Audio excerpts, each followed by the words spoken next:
રાજકોટ જિલ્લાના યાત્રાધામ વીરપુરના મેવાસા રોડ પર ચાલુ 11 કેવી વીજ વાયર એક ખેડૂત પર તૂટીને પડ્યો હોવાનું સામે આવ્યું છે।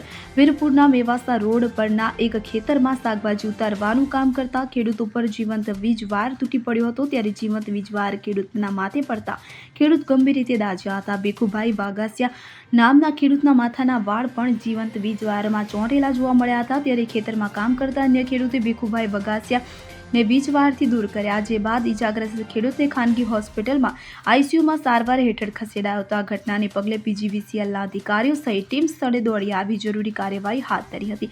ત્યારે વીરપુરના મોટા ભાગના ફીડરોમાં 40 વર્ષથી વાયરો બદલવામાં ન આવ્યા હોવાથી જીવંત વીજ વાયર નીચે પડ્યો હોવાના આક્ષેપ સ્થાનિકો દ્વારા કરવામાં આવ્યા હતા।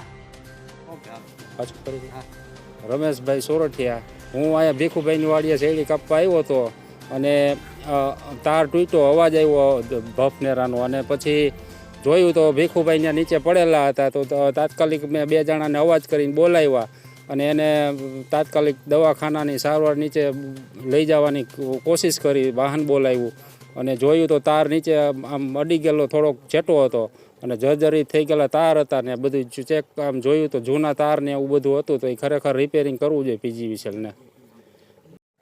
અશોકભાઈ, શું બનાવ હતો આજે?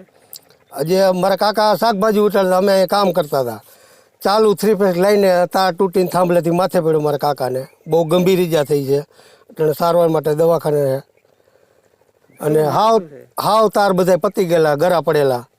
આ તાર બદલાવશે નહીં તો આના આવા અકસ્માત થયા જ કરશે। સુરેશ ભાલિયા સાથે CN24 ન્યૂઝ, જેતપુર।